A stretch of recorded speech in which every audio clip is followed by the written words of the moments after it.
नरेंद्र मोदी जी इस चुनाव में मैच फिक्सिंग करने की कोशिश कर रहे हैं। आजकल आईपीएल के मैच चल रहे हैं, देखते हो आप लोग। मैच फिक्सिंग शब्द सुना है आपने? जब बेईमानी से एम्पायर पर दबाव डालकर प्लेयर को खरीदकर कैप्टन को डराकर मैच जीता जाता है, क्रिकेट में उसको मैच फिक्सिंग कहा जाता है। तो ये कैसा चुनाव हो रहा है? अंपायर किसने चुने? नरेंद्र मोदी ने। हमारी टीम में से मैच शुरू होने से पहले 2 खिलाड़ियों को अरेस्ट करके अंदर कर दिया। केजरीवाल जी को, सोरेन जी को, हमारे सारे के सारे बैंक अकाउंट बंद कर दिए गए हैं। नेताओं को धमकाया जाता है, पैसे देकर सरकारों को गिराया जाता है। ये पूरी की पूरी मैच फिक्सिंग करने की कोशिश की जा रही है। ये जो उनका 400 सीट का नारा है, ये बिना ईवीएम के, बिना मैच फिक्सिंग के, बिना सोशल मीडिया और प्रेस पर दबाव डालकर खरीद कर ये 180 पार नहीं होने जा रहा है। अगर हिंदुस्तान में मैच फिक्सिंग का चुनाव बीजेपी जीते और उसके बाद संविधान को उन्होंने बदला, तो इस पूरे देश में आग लगने जा रही है। जो मैंने कहा, याद रखो, ये देश नहीं बचेगा।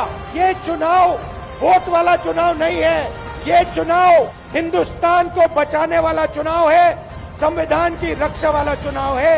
जय हिंद। भाई और बहनों, मोदी के इन प्रयासों के बीच कांग्रेस और इंडी गठबंधन ने अपने इरादे दिखा दिए हैं। कांग्रेस के शाही परिवार के शहजादे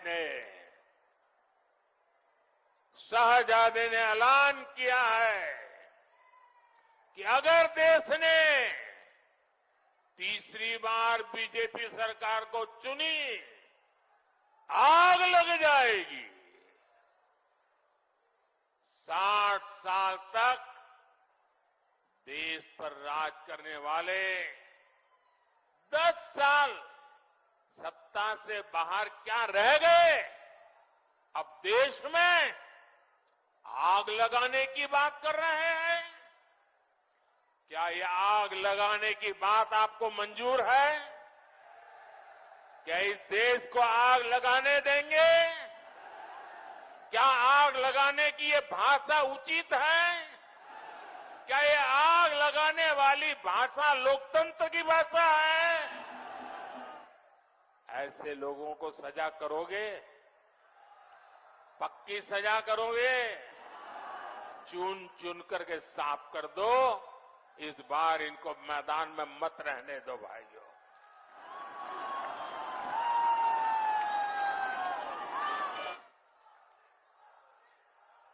इमरजेंसी की मानसिकता वाली कांग्रेस का भरोसा अब लोकतंत्र पर नहीं बचा है।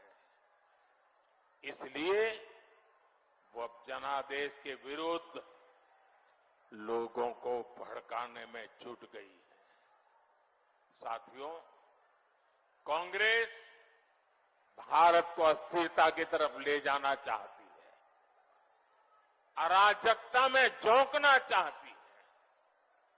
कर्नाटका में कांग्रेस के एक बड़े नेता ने दक्षिण भारत को देश से अलग करने की बात कही, 2 टुकड़े करने की बात कही। आप मुझे बताइए, देश के टुकड़े करने की बात करने वालों को सजा मिलनी चाहिए कि नहीं मिलनी चाहिए? सजा मिलनी चाहिए कि नहीं मिलनी चाहिए? सजा मिलनी चाहिए कि नहीं मिलनी चाहिए?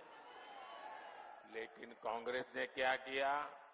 सजा देने के बजाय कांग्रेस ने देश को बांटने की घोषणा करने वाले को चुनाव का टिकट दे दिया। उत्तराखंड के लोग भूल नहीं सकते कि इसी कांग्रेस ने देश के वीर सपूत स्वर्गीय बिपिन रावत जी तक का अपमान किया था। ऐसी कांग्रेस से देशभक्ति की भाषा, उनकी देशभक्ति की बातें किसी के गले उतरती नहीं है। साथियों, कांग्रेस तुष्टीकरण के दलदल में ऐसा धंस गई है कि कभी देश हित का सोच ही नहीं सकती। यही कांग्रेस है जो घुसपैठियों को बढ़ावा देती है, लेकिन जब भाजपा सीएए के माध्यम से मां भारती में आस्था रखने वालों को भारत की नागरिकता देती है, तो कांग्रेस को सबसे ज्यादा तकलीफ होती है। इस क्षेत्र के लोग भी जानते हैं कि पाकिस्तान और बांग्लादेश से जो शरणार्थी आए हैं, उनमें से अधिकतर दलित परिवार है, हमारे सिख भाई बहन हैं, हमारे बंगाली भाई बहन हैं, लेकिन कांग्रेस इन लोगों को नागरिकता देने का विरोध कर रही है। कांग्रेस कितना भी घोर विरोध करे, इन लोगों के पास मोदी की गारंटी है।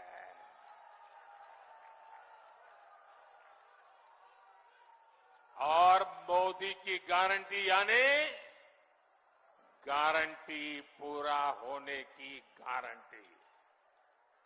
साथियों, इस धरती का संबंध तो गुरु नानक देव जी, गुरु गोविंद सिंह जी और उदासी संत गुरु रामराय जी से है। कांग्रेस ने देश का ऐसा बंटवारा किया कि गुरु नानक जी की उस पवित्र धरती हमसे छीन गई। दशकों तक अपने गुरु को हमें दूरबीन से देखना पड़ा। अब जाकर बीजेपी सरकार ने करतारपुर कॉरिडोर बनाकर लोगों की जिंदगी आसान की है। कांग्रेस कमजोरी न दिखा दी तो हमारी सीमाओं पर नजर डालने की किसी की हिम्मत न होती, इतने बड़े सीमा विवाद न होता।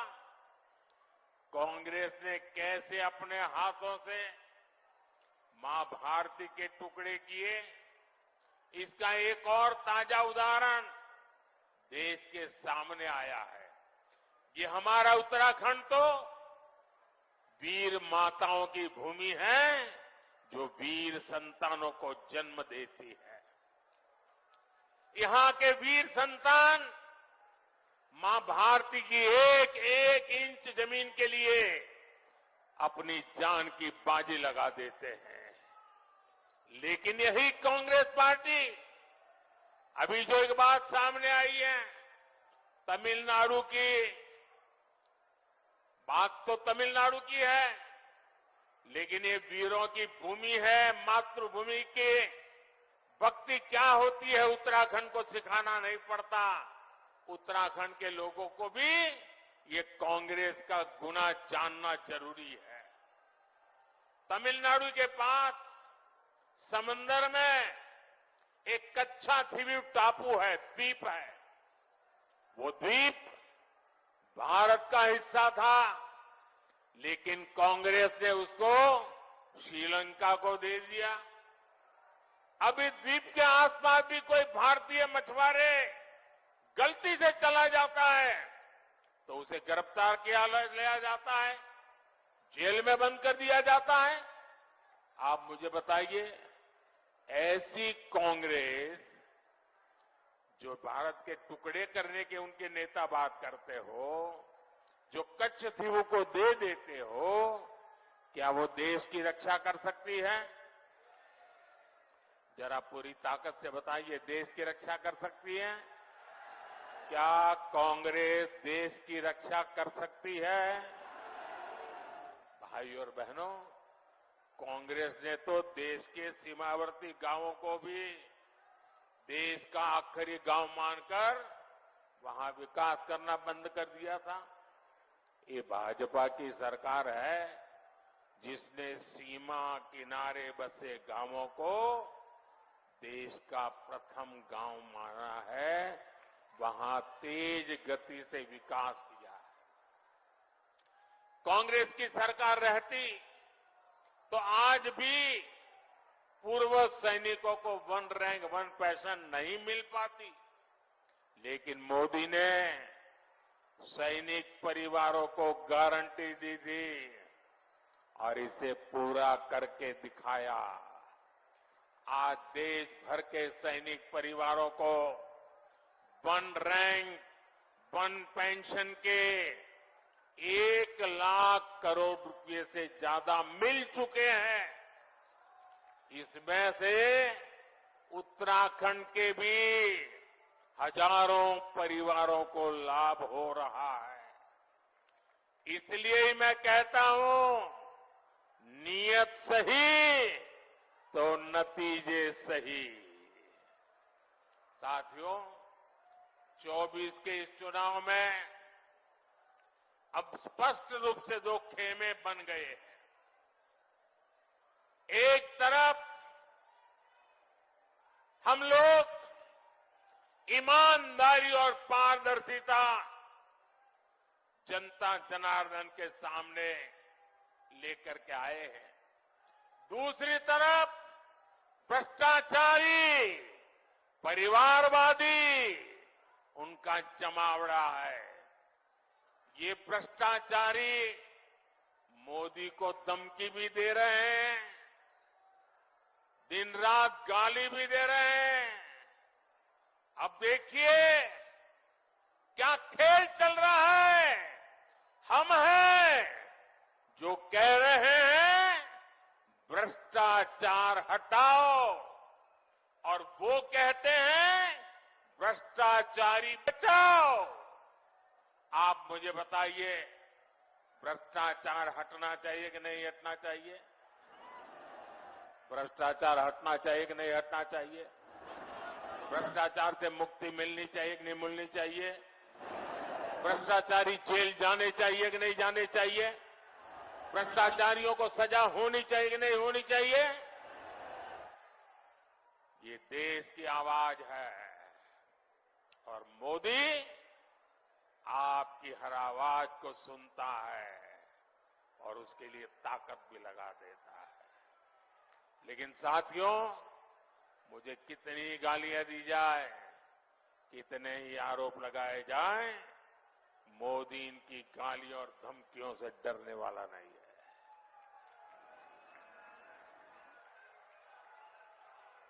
हर भ्रष्ट पर कार्रवाई जारी रहेगी और तीसरे टर्म की शुरुआत में अब 2-2.25 महीने बाकी रहे हैं, बहुत कम समय बाकी रह गया है। तीसरे टर्म में भ्रष्टाचार पर और तेज प्रहार होगा, ये मैं आपको गारंटी देने आया हूं। भ्रष्टाचार हर गरीब का हक छीनता है, हर मध्यम वर्ग का हक छीनता है, और मैं गरीब का हक, मध्यम वर्ग का हक किसी को भी छीनने नहीं दूंगा। ये मोदी की गारंटी है। साथियों, आने वाले 5 साल अभूतपूर्व काम के और देश हित में बड़े फैसलों के होंगे, लेकिन इसके लिए मेरी आपसे प्रार्थना है, आपको मोदी को और मजबूत करना होगा। करोगे? करोगे? जरा सबके समय हाथ ऊपर करके बताओ, मोदी को मजबूत करोगे? मोदी को नई ताकत दोगे? मोदी को नई ऊर्जा दोगे? उत्तराखंड की सारी सीटों पर भाजपा को ज्यादा से ज्यादा वोटों से विजय दिलाने के लिए मैं आपसे प्रार्थना करने आया हूं। नैनीताल, उधम सिंह नगर से हमारे साथी अजय भट्ट जी चुनाव लड़ रहे हैं।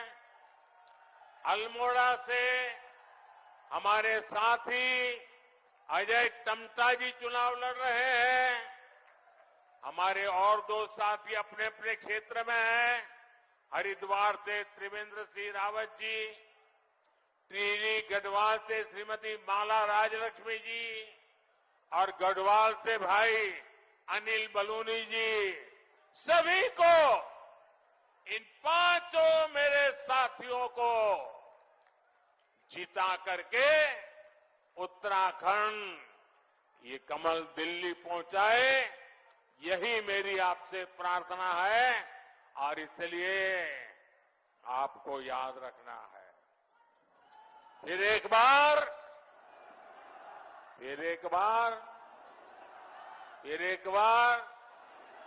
4 जून।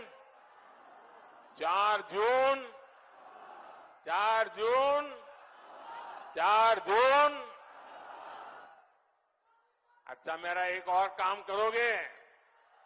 मेरा एक काम करोगे?